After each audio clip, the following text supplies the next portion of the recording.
My husband Garrett and I have been married for 3 years, and we have a 16-month-old son, along with 4 dogs. Since the addition of our son, we had been getting quite crammed in our previous house, so we decided it was finally time to move. We found a house for close to the same price of our previous house that was nearly double the size. It was on the edge of our town, so it was a little farther from everything, but we both agreed it was worth it. Moving sucks normally, but even more so with a toddler, which is why I got extremely annoyed when Garrett told me he invited his brother's family to stay with us less than a week after moving in. The deadline sucked, and there's no other way to say it. It didn't help that since as a stay-at-home mom, most of the unpacking seemed to fall to me. The house is 2 stories with 3 bedrooms, all upstairs. Downstairs has a living room, kitchen, playroom, dining room, and my husband's media room.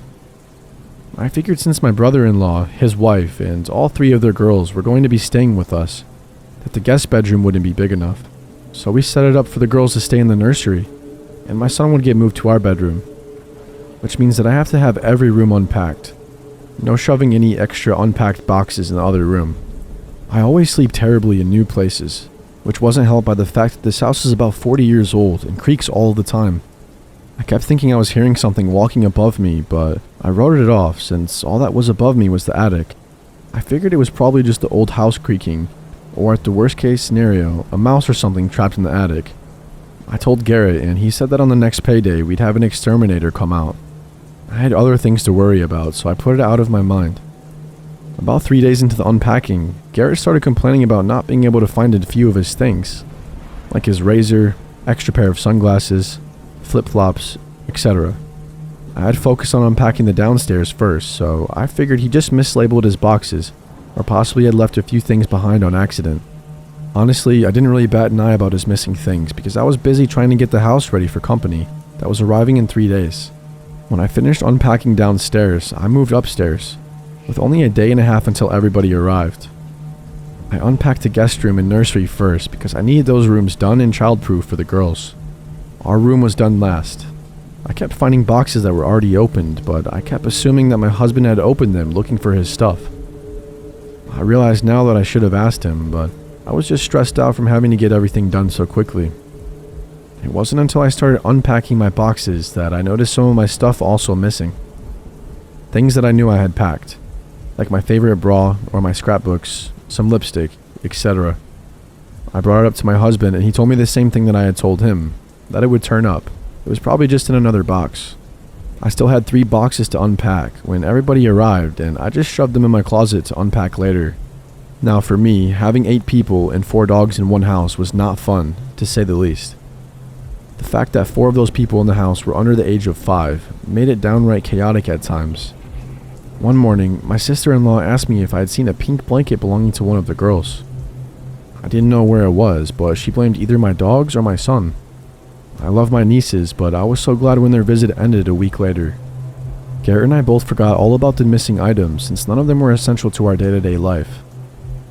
We got back into our routine and we had both completely forgotten about calling the exterminator when payday came around. It wasn't until my mom came by and commented on the noises coming from the attic that I even remembered.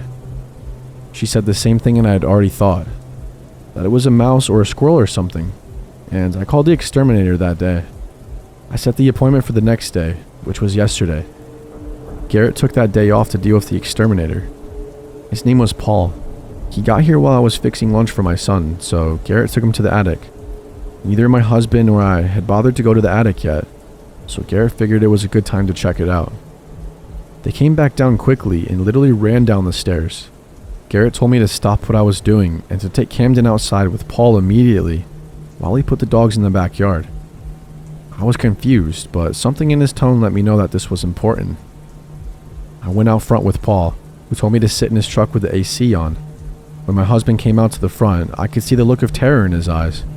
I've never really seen anybody look so scared in my life. He got on his phone for a bit, and then they both came and sat in the truck with me. Paul immediately locked the doors once everybody was inside. Garrett didn't tell me what he saw until after the police arrived. There was an air mattress with blankets that looked as if it had been slept in recently. Most of our missing items were there as well. The pictures from my scrapbook were torn out and taped onto the walls, with some of the faces marked with a red X. I found out later they were drawn on with my missing lipstick. Garrett's razor was next to the mattress, but the blades weren't in it. My son's stuffed animal was up there. It had been stabbed repeatedly with a kitchen knife left in its head. My bra was there. There's not really a delicate way to put it, but somebody had apparently masturbated on it. Everything was kind of a blur after that. We made statements, identified objects. There was an officer taking lots of pictures, not only of the attic, but of every place I had last seen the items found up there. We stayed in a hotel last night, and will probably be here for the foreseeable future. I don't know when we'll get to go back. I honestly don't want to go back, but we can't afford to break our lease to go somewhere else. Garrett has been on the phone making arrangements for a home security system to be put in and the locks changed. He said he's going to call a detective tomorrow to see if there's any news. It would be nice if they can get a hit off that DNA left on my bra. I don't think I'll be able to feel safe again until they catch whoever it was up there.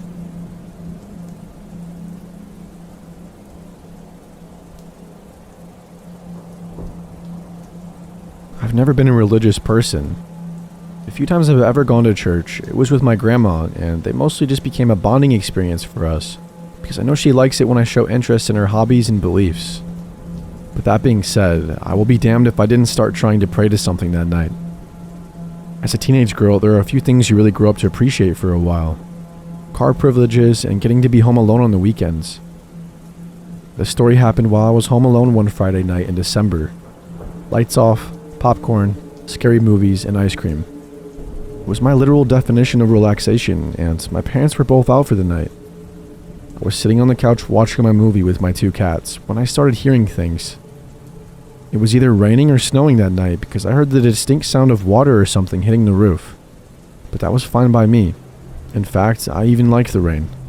I found it relaxing, so I laid back and continued watching my movie. I started smelling something odd not too long after that, and I ended up getting up and spraying some air freshener, but I still felt lightheaded and I couldn't place where the smell was coming from. I even checked the oven and fireplace in case the gas pilots were on, but they were fine. So I lay down on the couch and I tried to soothe my headache with some water and aspirin. It was only after a few minutes that I started hearing a thumping coming from the back bedrooms. I shot up from where I had laid down, with my head swimming. I paused the movie, just listening. Both of my cats were laying on me. Given now, they were even somewhat alert too now. We were all looking at the hallway. The hallway started right by the basement stairs and came off right from the living room, leading down to the bedrooms and bathrooms in the rest of the house. So from where I was sitting, I could see the basement stairs, the hallway opening, and the entire front room. This includes the kitchen, the giant glass doors to the back porch, the door to the garage, and the front door. Our main room is very open. After I heard the thumping, I got extremely paranoid and grabbed my phone. I even grabbed my car keys and put my shoes on. Guess that's what I get for watching scary movies alone though. I was way too paranoid. I turned on pretty much every light in the house and I went back to my parents' bedroom first to look around. That's when things started to get weird, and neither of the entrances have an easy way to get to them because my dad was too lazy to add ladders to them, but in retrospect, I'm thankful for that. The first thing I checked in my parents' room was their closet. It was a broken door that locked you in if you shut the door behind you while you were inside. So I grabbed the little key off of the door frame and opened the door, so if I accidentally shut it behind me, I could get out. The other thing about the closet was that it had the entrance to the attic in the ceiling. When I looked up at the crawl hole, the square of the plaster that acted as the cover was halfway off, and pieces of dried plaster were on the ground. Somebody had moved it and broken off pieces in the process. I must have stared for a good 30 seconds before I walked out of the closet slowly and made sure that I closed it tightly and started making my way back to the kitchen. At this point, I could hear the thumping noises in the attic loud and clear because my movie was paused, and I don't think I ever walked and breathed so quickly in my life. I felt my head swimming still, and I heard the thumping above the living room going towards the garage. That's where the other attic opening was. So I quickly tiptoed to the garage door and I locked the handle and the deadbolt from the inside. I felt like I was going to vomit at this point. I foggily decided I wouldn't call anyone from inside the house in case the person heard me, so I was quietly praying to anything that whoever the person was couldn't get into the main part of the house until I left. I took a few seconds to gather everything, and I thought I even heard the basement stairs creaking. I was so freaked out. I didn't waste any time and I grabbed my 2 cats, who were scarily tame. While stumbling, I threw a coat on, pretty much tripping myself out into the cold. Once outside, I instantly felt my headache lift and I heaved in the cold air as it burned my lungs, feeling my grogginess fade. I put my 2 cats in my car and drove it slightly down the street to my neighbor's house. I remembered to put the heat on for my little fur baby since it was 3 degrees outside that night. Luckily, it wasn't raining or snowing. My mom sat with me across the street while the cops searched the house from top to bottom. It was about 15 minutes later that they told us there was no one in the house. The door leading to the backyard from the garage was wide open though, and the attic access panel in the garage was open as well. They had apparently found foot and handprints all over the attic, as if someone or something had been on all fours crawling through the attic. And as if it couldn't get worse, the entire attic had been doused in gasoline. The rain that I thought I had heard earlier that night, in fact, was not rain, but someone pouring a watering can full of gasoline on the attic floor. From what the police said, they practically almost died trying to light our house on fire. They apparently hadn't accounted for not having ventilation from the fumes, and started stumbling and crawling when they couldn't walk straight anymore. I felt a little bit better knowing that they got instant karma. Apparently, it even looked like they felt the 10 feet from the ceiling opening to the concrete floor in the garage, because there was a tiny bit of blood on the ground and on the back door handle. Weirdly enough, I felt even better after hearing that he got hurt. The police had given me a statement and were talking to us about how the cleanup was going to go for our house when another officer came over. He asked if I had been in my basement at all, and I said no. He said that the door under the stairs was open and that there was a gasoline canteen down there as well, but there was no one there. I was pretty much stunned. He didn't say it, but there were 2 people in my house that night. One in the basement that I walked right past at least twice, and one in the attic. Don't know how the second one got out. They didn't say, or they just didn't know. But there were 2 people in my house. I had heard those basement stairs creaking as I left, I remember. They were probably so close to me, and thankfully, I had never even took a moment to look back. We stayed at my grandma's for a while after that, while the gasoline was being cleaned, and locks were put on the attic hatches. But nothing was really the same after that. I don't like being home alone anymore, especially not at night. And even after a long time, I don't think I will ever go into the attic again.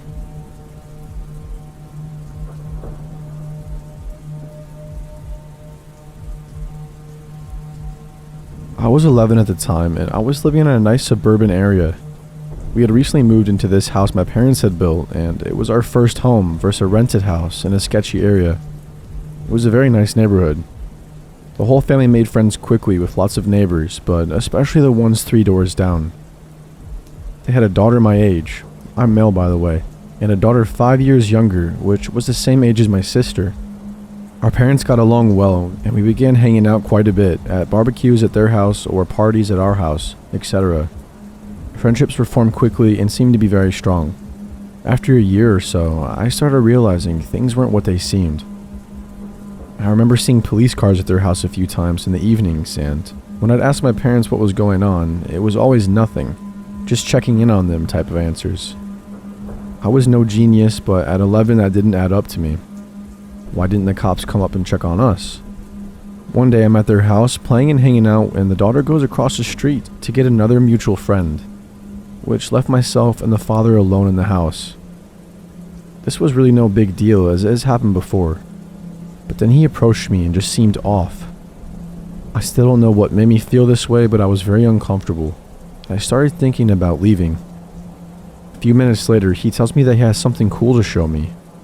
I don't remember what it was, but I think it was something about baseball cards, which I was very fond of. I excitedly started to follow him. He pulled the attic ladder down and asked me to follow him, which I did without hesitation at first. Then something happened and I still can't process what it was. He was ahead of me on the ladder, and when he looked back to help me into the attic, there was something wrong. Something about his eyes and his face, his smile. It wasn't right. It looked evil. I can still see it clear as day, and I can't recognize exactly what it was that set my alarms off. Whatever it was plenty, because I jumped off the ladder and ran out the door. I sprinted all the way home, and I was choking back tears when I busted through my front door. Mom was there when I came through and could see I was obviously out of sorts, and immediately started calming me down.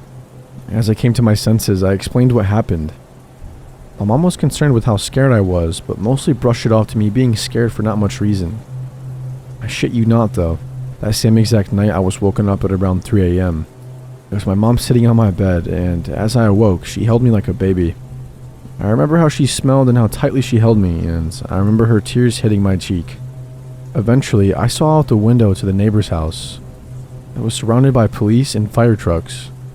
The neighbor's dad had killed his entire family in the attic after a standoff with police. There isn't a doubt in my mind nor my mother's that that would have been me had I made it into the attic. I still get chills thinking about it.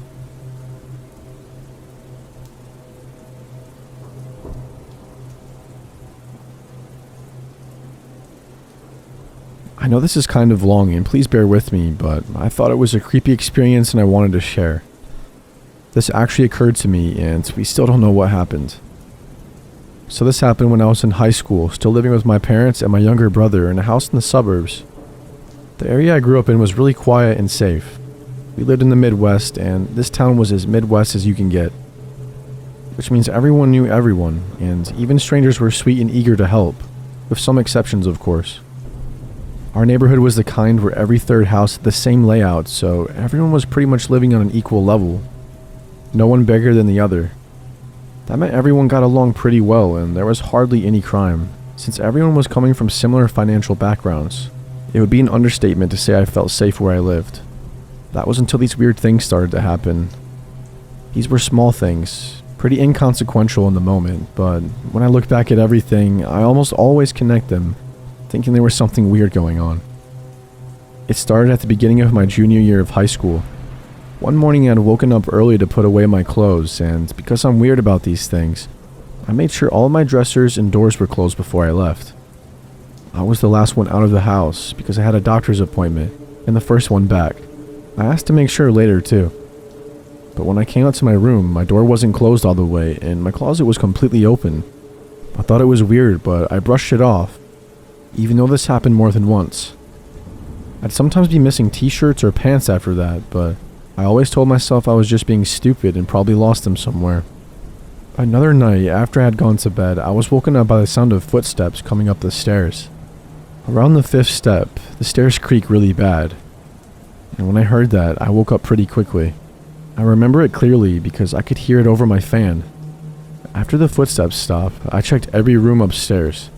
All the bedrooms were on the 2nd floor, and all the doors were closed. Everybody was sleeping. The doors creaked pretty loud in the night, so I would have heard something since I was the only one who slept with their door open. I couldn't see much, and everyone was sound asleep, so I went back to bed. But I remember hearing it one more time. I stayed awake for a while after that to try to hear it again, but I didn't bother getting up, just in case my mind was playing tricks on me.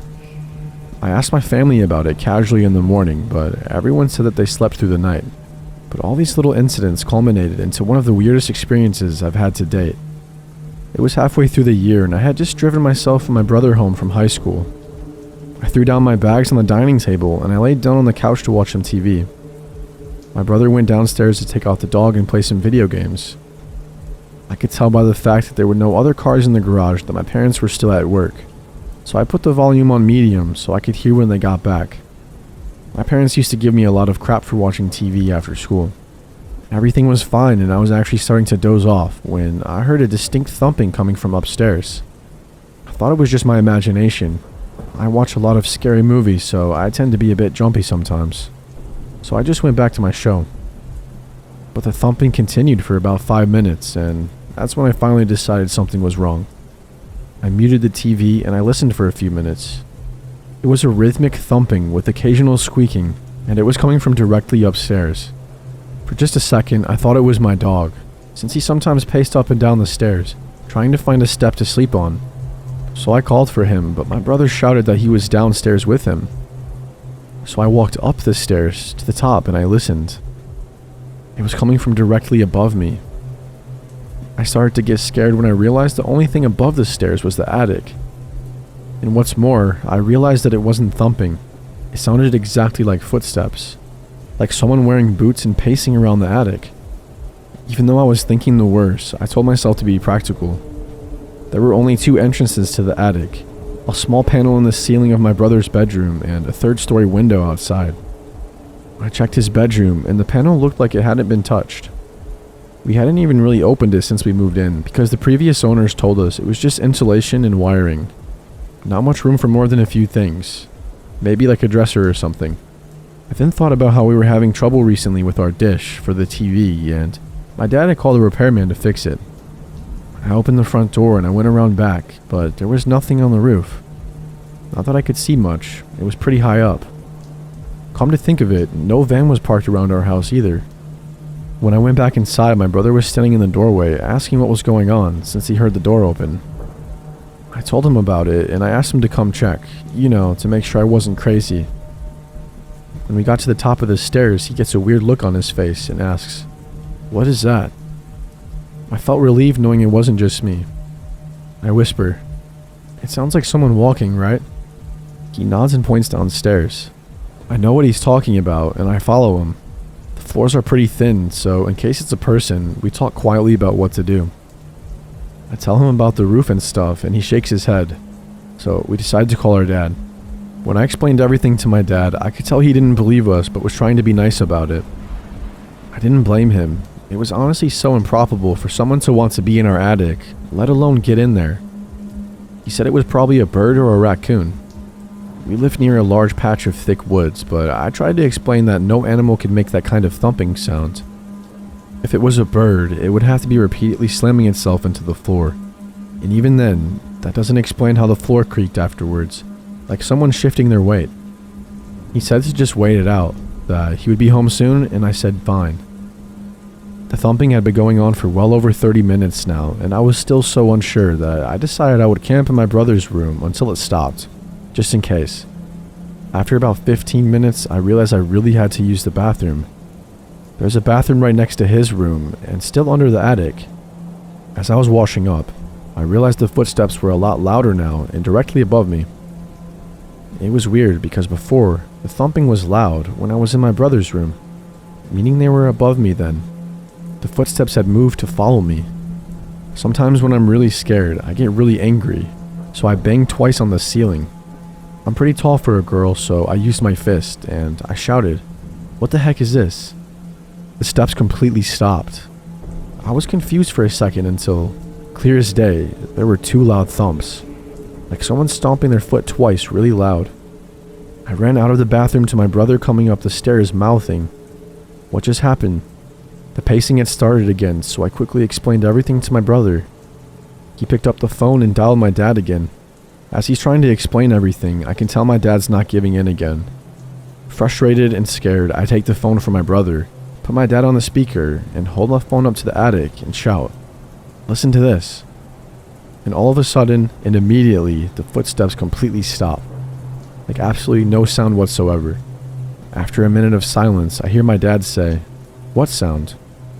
My brother and I just look at each other and bolt down the stairs. I tell my dad to just come home quick and that we would wait downstairs for him. He said he was pulling up the driveway, so we open the door and run out to him. After my brother and I explained things quickly and short-breathed, to his credit, we did sound a bit insane. He follows us upstairs to where the sound was coming from. But now, there's absolutely no sound. And even though we ask him several times to take a look, he laughs and says that we're just overreacting and there's nothing there. Taking out the panel might cause some damage to the ceiling. We don't know because we've never tried to look up there. So he's pretty solid on the fact that he's not going to try to check it out, unless he hears it for himself. Of course, the footsteps never came back, at least not when we were around or awake. My brother stayed in my room secretly for a few days because he was so freaked out, but we were never able to prove what happened to our parents. Honestly, we still don't even know what happened. One thing I will note, when the dish people finally did come to fix our broadcast problems, I noticed that instead of using a ladder, they went around to our backyard and climbed to the roof, straight from our deck. They were also able to walk around pretty freely up there, and could easily get to the window to our attic if they tried, which was around the front of the house. I always wondered if someone was secretly living up there and would come down at night without us knowing. But if that was the case, why would they let us know that day with their footsteps? Sometimes I hate the fact that we never checked.